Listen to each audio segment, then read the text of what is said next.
নমস্কার ভিউয়ার্স, আজকের ভিডিওতে আমি আলোচনা করব মাধ্যমিক ইতিহাসের ৭ম চ্যাপ্টারে আরেকটি গুরুত্বপূর্ণ টপিককে নিয়ে, তা হলো দলিত আন্দোলন সম্পর্কিত একটি প্রশ্নকে নিয়ে। চলো দেখে নাও পরীক্ষায় প্রশ্নটি কিভাবে আসতে পারে। ভারতে দলিতরা কেন আন্দোলনের পথে গিয়েছিল? অথবা এই কোশ্চেনটা অন্যভাবে আসতে পারে, ভারতে দলিত আন্দোলনের কারণগুলি আলোচনা করো। ঠিক আছে, দেখে নাও উত্তরটি।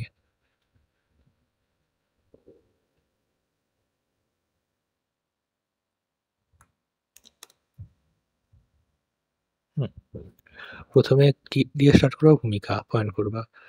তারপর ওর মধ্যে লিখবা, ভারতে দলিত আন্দোলন ছিল সামাজিক ন্যায়, সমতা, মর্যাদা অর্জনের এক ঐতিহাসিক সংগ্রাম। তারপরে কি লিখবা, শতাব্দীর পর শতাব্দী ধরে বর্ণ ব্যবস্থার ফলে দলিত তথা তথাকথিত অস্পৃশ্য শ্রেণী সামাজিক, অর্থনৈতিক, ধর্মীয়ভাবে নিপীড়িত ছিল। এই এই অবিচার ও বৈষম্যের বিরুদ্ধেই তারা আন্দোলনের পথে নেমেছিল। এখন মেন অ্যান্সার দেখে নাও দলিত আন্দোলনের কারণ। এটা তো ভূমিকা গেল গা।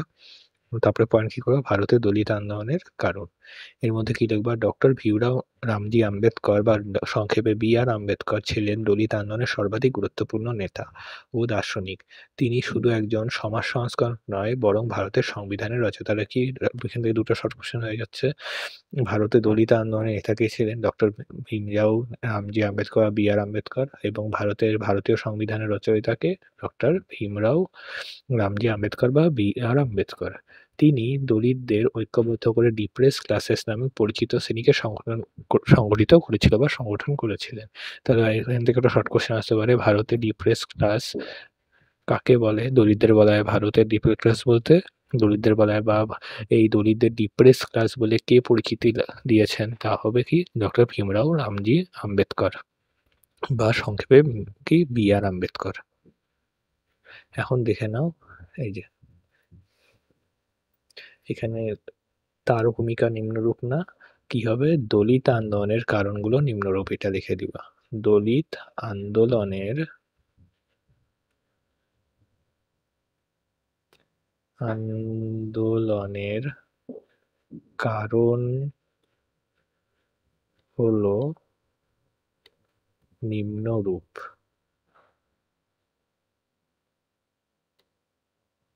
ঠিক আছে, এখন নিচে দেখে নাও এক একটা পয়েন্ট করে। প্রথম, দলিত আন্দোলনের কারণ কি ছিল? বর্ণ ব্যবস্থার নিপীড়ন, একটা পয়েন্ট করে দিবা, এটা হলো সাব পয়েন্ট।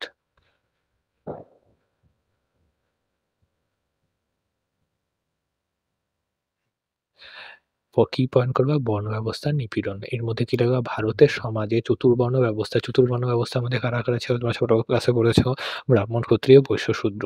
এই ব্রাহ্মণ, ক্ষত্রিয়, বৈশ্য, শূদ্র ব্যবস্থা বা চতুর্বর্ণ ব্যবস্থা অনুসারে দলিতদের অস্পৃশ্য বলে গণ্য করা হতো, তথা তারা অস্পৃশ্য মানে কি, তাদের শূদ্র শ্রেণীতে রাখা হতো।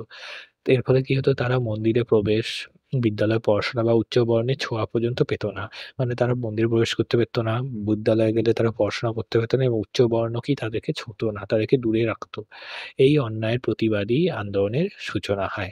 এবং এই আন্দোলনগুলো কি, দলিত আন্দোলনগুলো কি সংগঠিত হয়ে দলিতদের এই সমস্ত দলিতদের প্রতি এই সমস্ত আচরণের ফলে কি ভারতের আন্দোলন সংগঠিত হয়েছে? এক নাম্বার কি, এই যে এখানে ফটোর মধ্যে মেনশন করেছে, একটা কি ভাইকম সত্যাগ্রহ, একটা হলো পাতিত ভবন মন্দির, আরেকটা হলো কলারাম টেম্পল এন্ট্রি সংক্রান্ত একটি আন্দোলন। মানে কলারাম মন্দির প্রবেশ আন্দোলন ঘটেছিল, একটা কি পতিত ভবন মন্দির আন্দোলন, আর একটা হলো ভাইকম সত্যাগ্রহ। এই আন্দোলনগুলো কিসের জন্য সংগঠিত হয়? দলিতদের কি প্রতি অন্যায়ের বিরুদ্ধে এই আন্দোলনগুলো ভারতে সংগঠিত হয়েছিল। এখন দ্বিতীয় পয়েন্ট কি দলিত আন্দোলনের, দেখে নাও।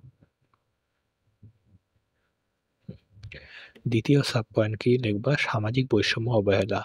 দলিতরা শিক্ষা, চিকিৎসা, জমি ও কর্মসংস্থান থেকে বঞ্চিত ছিল। দলিতদের অনেক ক্ষেত্রেই মন্দিরে প্রবেশ, সাধারণ পানীয় জলের স্রোত ব্যবহার, উচ্চবর্ণের ঘরে থাকা বসা, একই পদ ব্যবহার করা ইত্যাদি থেকে বিচ্ছিন্ন করে রাখা হতো। ফলে সমাজে তাদের প্রতি অবজ্ঞা ও ঘৃণার মনোভাব তাদের প্রতিবাদে উদ্বুদ্ধ করেছে, এবং তারা কি স্লোগান দিয়ে আন্দোলন শুরু করে, দলিত লিভস ম্যাটার। ঠিক আছে,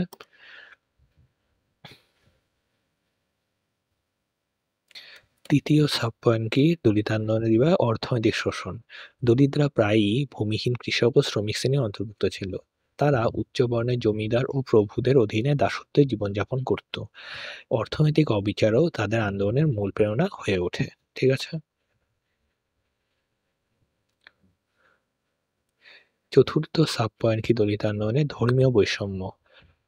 হিন্দু সমাজে ধর্মীয় আচার-অনুষ্ঠানে দলিতদের অংশগ্রহণ নিষিদ্ধ ছিল। মানে কি হিন্দু সমাজে যে তারাও তো হিন্দু। কিন্তু তারা কি একদম সমাজের নিম্ন শ্রেণীতে থাকার ফলে তাহলে হিন্দু সমাজে যে সমস্ত ধর্মীয় আচার অনুষ্ঠান ছিল সেখানে দলিতরা যেতে পেত না। দলিতদের অংশগ্রহণ নিষিদ্ধ ছিল। যেমন মন্দিরে প্রবেশ করতে পেত না, পূজা করার অধিকার তাদের ছিল না। এর বিরুদ্ধে তাহলে এই সমস্ত অন্যায়ের বিরুদ্ধে ভারতের ধর্মীয় বৈষম্যের বিরুদ্ধে দলিতদের ১ম আন্দোলন কি শুরু হয়? মহাসত্যাগ্রহ যা সংঘটিত হয়েছিল কত সালে? ১৯২৭ সালে।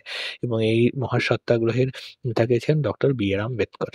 এবং এই যে দেখো মন্দিরের এখানে যখনই প্রবেশ পথ, এটা হলো মন্দিরের প্রবেশ পথে দেখা যায় সন্ন্যাসিও কে মন্দির মে শূদ্র প্রবেশ না করে, সামাজিক ব্যবস্থা বানায় রাখে। মানে কি সন্ন্যাসীদের মন্দিরে শূদ্ররা যাতে প্রবেশ না করে, মানে এই দলিতরা যাতে প্রবেশ না করে। এবং তার কারণ কি? তারা প্রবেশ করলে কি হবে? এই জায়গাটা অশুদ্ধ হয়ে যাবে। এবং কি লিখছে? সামাজিক ব্যবস্থা বানায় রাখে। মানে কি সমাজে এইগুলি প্রচলিত, মন্দিরে কি হবে? শূদ্ররা প্রবেশ করতে পারে না। এই সমস্ত অন্যায়ের বিরুদ্ধে কি ভারতে দলিত আন্দোলন সংঘটিত হয়েছিল। তারপরে ৫ম পয়েন্ট দেখে নাও।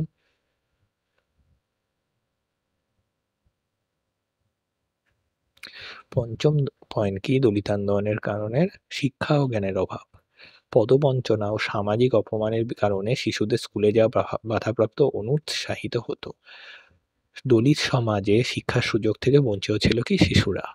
ডক্টর আম্বেদকর ও ফুলি যুগলের মতো সমাজ সংস্কাররা শিক্ষা আন্দোলনের মাধ্যমে দলিতদের জাগিয়ে তোলে। ঠিক আছে? তাহলে কি ছোট ছোট বাচ্চাদের শিক্ষা, মানে ছোট থেকে শুরু করে বড় যে উচ্চশিক্ষা লাভের ক্ষেত্রে দলিতরা কখনো কি ভালোভাবে শিক্ষা পেত না। এই সমস্ত অবিচারের ফলে কি ডক্টর বি.আর. আম্বেদকর, ফুলি যুগল এই সমস্ত সমাজ সংস্কাররা কি করে? দলিতদের জাগিয়ে তোলে এই আন্দোলন করার জন্য। যাতে তারাও কি ন্যায় মর্যাদা ভারতে পায়।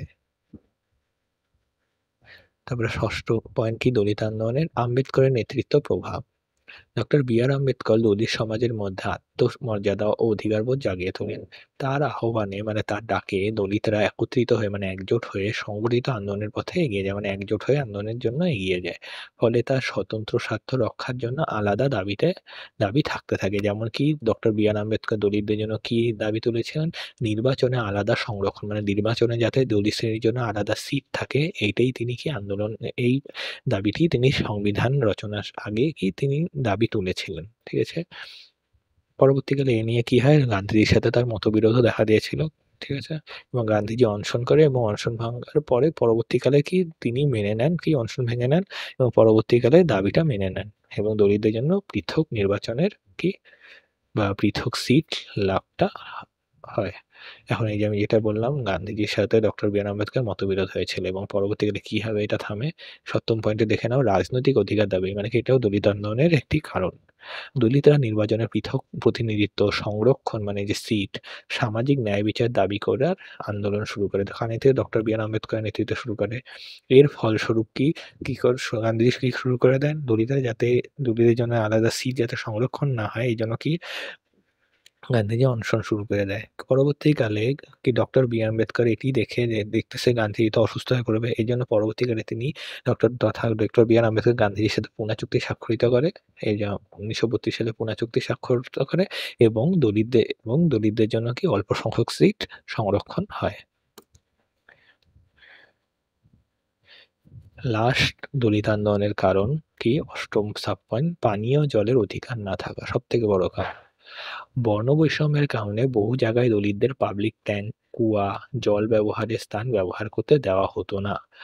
তাদের জল ব্যবহারকে অশুচি বিষয় বলে, মানে কি তারা যদি জলও ব্যবহার করে পাবলিক জায়গার থেকে, যেখান থেকে সবাই জল নেয়, তাহলে ওই জায়গা বলে অশুচি হয়ে যেত। এইজন্য কি তাদেরকে পাবলিক ট্যাঙ্ক থেকে বা কুয়া বা যে জনসাধারণ যেখান থেকে জল নেয় সেখান থেকে তারা জল ব্যবহার করতে পারত না। তাই শারীরিক প্রয়োজনীয়তা সামাজিকভাবে সংকুচিত করা হতো। মানে জল তো সবারই দরকার, সবাই মানুষ। এর জন্যই এটা বলছে, যা দৈনন্দিন জীবনের গভীর অপমান ও অমানবিকতা নির্দেশ করে। এর ফলে কি হয়? ১৯২৭ সালে মহাদে ডক্টর বি.আর. আম্বেদকরের নেতৃত্বে একটি জনসাধারণের আন্দোলন ঘটে। সেখানে দলিতরা প্রমাণ করতে চায় যে জনসাধারণের ট্যাঙ্ক বা চাপধার ট্যাঙ্কের জল ব্যবহার করতে হবে। মানে জনসাধারণ ট্যাঙ্কটার নাম হয় চাপধার ট্যাঙ্ক। এর জল ব্যবহার করার অধিকার রাখে। এর মাধ্যমে এবং এই জায়গাটায় কি করে ডক্টর বি.আর. আম্বেদকর কি মনুস্মৃতি নামক একটা গ্রন্থকে পুড়িয়েছিল। লিখে দিচ্ছি এই আন্দোলনটাতে যে চাপধার ট্যাঙ্ক বা জনসাধারণের ট্যাঙ্কের আন্দোলনে এই যেটা মহারাষ্ট্রে মহাদয় হয়েছিল এখানে মনুস্মৃতি নামক একটা গ্রন্থকেও ডক্টর আম্বেদকর কি করে জনসাধারণের সামনে পুড়িয়ে দেয়। ঠিক আছে? অনুস্মৃতি। এর মাধ্যমে দলিতরা শুধু জল ব্যবহার নয়, সমাজের সামনে তাদের মানব মর্যাদা পুনরুদ্ধারের দাবিও তুলেছিলেন। শেষ এখন লাশ কি হবে? উপসংহার দেখে নাও। এই যে আন্দোলনটা, ঠিক আছে? আন্দোলনটার দৃশ্য।